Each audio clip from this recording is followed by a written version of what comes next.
अब हम देखते हैं कि 2.4 न्यूमेरिकल में हमसे क्या कहा गया है। तो हमसे क्या पूछा गया है, a tennis ball is hit vertically upward. Tennis ball है बेटा आपके पास जिसको आपने ऊपर की तरफ फेंका है, हिट किया है विद वेलोसिटी 30 मीटर पर सेकेंड। तो उसकी वेलोसिटी, आप कितनी वेलोसिटी से आपने उसको थ्रो किया है बेटा? ये आप ज़मीन पे खड़े हैं तो आपने क्या किया, इस बॉल को 30 मीटर पर सेकेंड की स्पीड के साथ, इनिशियल स्पीड के साथ आपने इसको थ्रो किया है। बेटा बात समझ आ गई? It takes 3 second to reach max highest point. ये इस हाईएस्ट पॉइंट तक पहुंचने के लिए इसने कितना टाइम लिया बेटा? 3 सेकेंड्स का टाइम लिया बेटा। बात समझ आ गई? Calculate its maximum height. इसकी मैक्सिमम हाइट आपने मालूम करनी है, यानी कि ये डिस्टेंस मालूम करना है। ठीक है बेटा, ये मैक्सिमम हाइट है, ये आपने मालूम करनी है। ठीक, अच्छा, reached by the ball, how long, कितना टाइम लगेगा, इट विल टेक, इसको चाहिए टू रिटर्न टू ग्राउंड, ज़मीन पर वापस आने के लिए इसको कितना टाइम रिक्वायर्ड होगा बेटा? ज़रा देखिएगा कि यहाँ से बॉडी गई यहाँ तक और वापस आ गई यहाँ पे बेटा ज़मीन पे, तो यहाँ से जाने और आने में कितना टाइम लगेगा उसको, बॉडी को? ये दो चीज़ें बतानी है, एक तो मैक्सिमम हाइट कि कितनी बॉडी ने हाइट कवर की है, और टोटल टाइम कितना रिक्वायर्ड होगा बॉडी को ज़मीन पर आने के लिए। किसी को क्वेश्चन समझ ना आया हो बेटा पूछ लो। समझ आती है बेटा बात? तो अब देखो हम लिखते हैं, डाटा लिखते हैं यहाँ पे कि एक तो आपको पता, सबसे पहले बात बताई गई है कि बॉडी की जो इनिशियल स्पीड है, इनिशियल वेलोसिटी, वो वी आई, और वो कितनी है बेटा? 30 मीटर पर सेकेंड। कितनी है? उसके बाद बेटा वो मैक्सिमम हाइट पर पहुंच जाती है। जब वो मैक्सिमम हाइट पर पहुंच जाती है तो वो स्टेशनरी, वो बेटा मोमेंट्री स्टे करती है। क्या करती है बेटा? यानी जो उसकी फाइनल वेलोसिटी होगी यहाँ पे 0 हो जाएगी, क्योंकि बॉडी रुकती है वहाँ पे एक लम्हाती तौर पे, फिर वापस ज़मीन की तरफ आना शुरू होती है बेटा। बात समझ आ गई? तो उसकी जो फाइनल वेलोसिटी है वो कितनी है बेटा? 0। ये आपको पता चल गई, उसने बताया नहीं आपको कहीं पे डाटा में, ये आपने खुद बातें सोची हैं बेटा। ठीक है, तो उसको मैक्सिमम हाइट तक जाने के लिए कितना टाइम रिक्वायर्ड होता है? Time to reach maximum height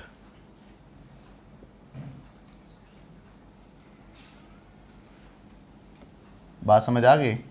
यानी कि टी, उसको T1 का नाम दें चलें, और वो है 3 सेकेंड। बात समझ आ गई? ये 3 चीज़ें आपको बताई गई हैं, अब बाकी चीज़ें आपने मालूम करनी है। टू फाइंड आपका क्या है बेटा? जी T2 मालूम करेंगे बेटा। देखो सबसे पहले तो आपको क्या मालूम करनी पड़ेगी? हाइट, मैक्सिमम हाईएस्ट पॉइंट की हाइट जो है वो आपने मालूम करनी है बेटा। ठीक है, मैक्सिमम हाइट यानी h। जी। और दूसरी बेटा आपको क्या क्या मालूम करना है? Total time. क्या बेटा? कि वो कितने टोटल टाइम के बाद वो ज़मीन पे पहुंचेगी बेटा। ठीक है, तो लिखेंगे total time to reach the ground, reach to ground. बात समझ आ गई? ये टी आपने मालूम करना है। समझ आ गई? तो अब क्या रहेंगे बेटा? कैलकुलेशन। कैलकुलेशन कैसे करेंगे बेटा? हमने सबसे पहले हाइट मालूम करनी है। ठीक है, तो हमें 3 इक्वेशंस ऑफ मोशन देखते हैं कौन सी मोशन को हम यूज़ कर सकते हैं। ठीक है, तो सबसे पहले ज़रा देखो कि V F is equal to V I plus A T. दूसरी बेटा S is equal to V I T plus half A T square.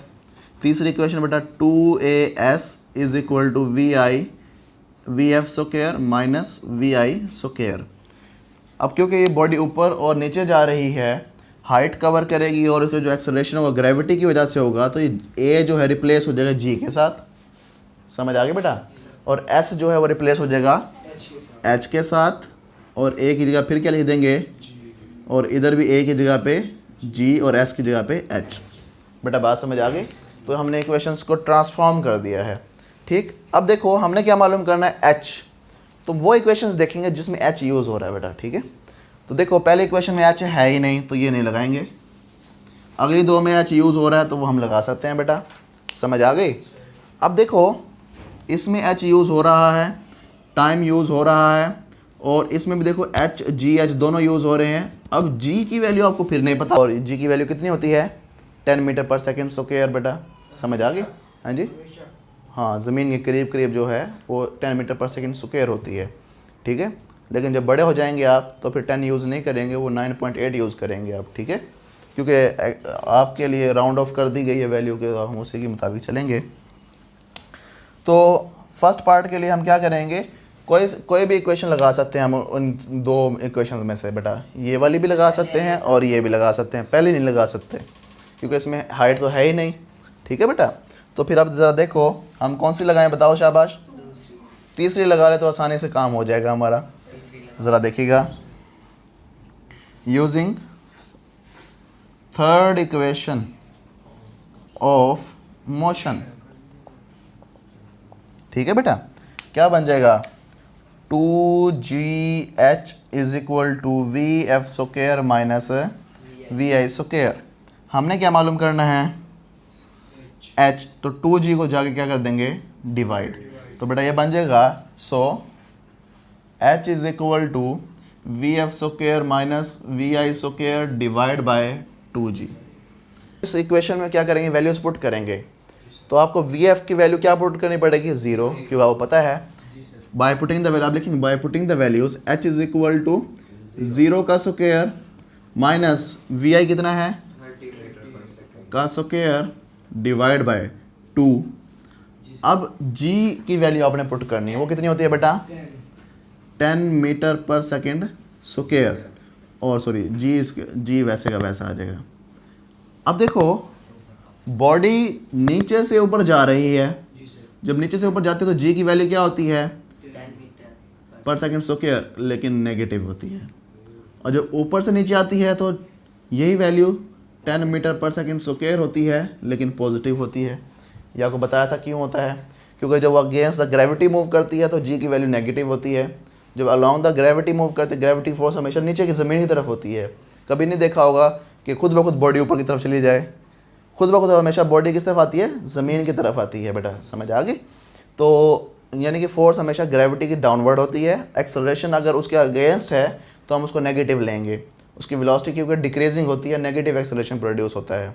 ठीक है बेटा, और अगर आपकी फोर्स के अलॉन्ग आपका एक्सेलरेशन प्रोड्यूस हो रहा है तो आप एक्सेलरेशन को पॉजिटिव लेते होते हैं, तो क्योंकि बॉडी की वेलोसिटी इंक्रीजिंग होती है। क्योंकि आप ऊपर की तरफ जा रहे हैं तो आपका एक्सेलरेशन नेगेटिव होगा बेटा, तो फिर आप नेगेटिव 10 यूज़ करेंगे। ऊपर जाते हुए केस ले रहे हैं ना, इनिशियल वेलोसिटी यहाँ पे है, इधर तो इनिशियल वेलोसिटी कुछ और होगी। अभी बताता हूँ, इनिशियल वेलोसिटी यहाँ पे 0 हो जाएगी। समझ आ गई? तो फिर आप पॉजिटिव जी यूज़ करेंगे। ठीक है बेटा, अच्छा अब देखो कि 0 माइनस 30 का square 900 divide by minus 20 minus, अच्छा अब ये 0 ख़त्म हो जाएगा, ये नेगेटिव वैसे का वैसा, ये बने minus 900 divide by minus 20, minus minus से 1 0 से यह 90 बच गया, 90 बाय 2। ये बात समझ आ गई आपको, 45 मीटर समझ आ गया। अब नेगेटिव नेगेटिव वाला समझो। तो ये हमने हाइट निकाल ली है जो उसने हमें पहले पार्ट में कही है। अब हमें ये कहा गया है कि भाई आप टोटल टाइम भी मालूम करें कि वो ज़मीन पे वापस आने में कितना टाइम लगेगा। यहाँ से गया, उसको कुछ टाइम रिक्वायर्ड था, फिर वापस भी आना है उसने ज़मीन पे, तो ये टोटल टाइम कितना लगेगा उसको जाने और आने में बेटा। समझ आ गई? वो हम देखते हैं कैसे। जाने का तो उसने हमें बता दिया, अब आने का हमने मालूम करना है बेटा। ठीक है, तो ज़रा देखो हम क्या करेंगे, टाइम मालूम करना है। टाइम वाली दो इक्वेशन है, एक ये वाली और एक ये वाली। आसान इक्वेशन कौन सी है इनमें से, पहली, तो हम ये पहली को दोबारा अब यूज़ कर लेंगे। समझ आ गई बेटा? तो हम लिखेंगे सेकेंड पार्ट का जब सोल्यूशन करते हुए हम करेंगे using first equation of motion. ठीक है बेटा, फर्स्ट इक्वेशन ऑफ मोशन क्या है, F is equal V F is equal to V I plus G T. ठीक है, आपने क्या मालूम करना है? टी, इसको कहते हैं T2 टाइम। ठीक है बेटा। अच्छा, अब देखो वी आई इधर आ जाएगा, ये क्या हो जाएगा? GT2 is equal to V F minus V I. ये बात किसी को समझ ना आए ज़रा पूछ लो, समझ आई बेटा? अच्छा, अब आपने क्या मालूम है? T2 G को तो जाके क्या कर देंगे? डिवाइड। तो ये क्या बन जाएगा?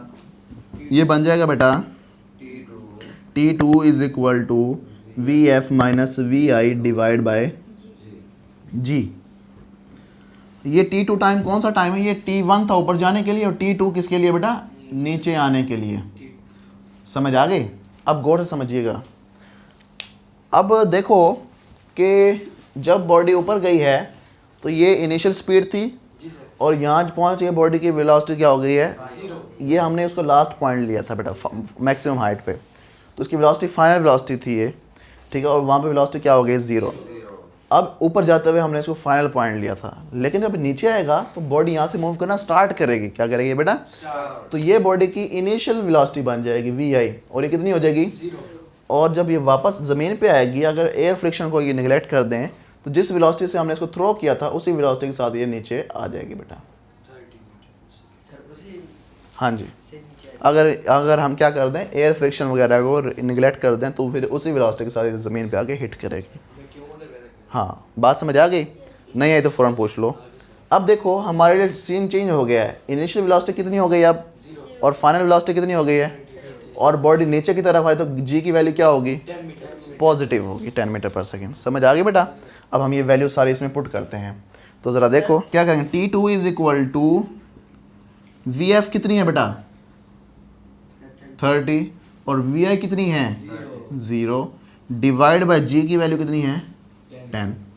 ठीक है बेटा, इसको सॉल्व करेंगे 30 बाय 10, आंसर कितना आ जाएगा? 3 seconds. T2 is equal to 3 seconds. बात समझ आएगी? जाने के लिए कितना टाइम रिक्वायर्ड था, और आने के लिए भी कितना टाइम रिक्वायर्ड है?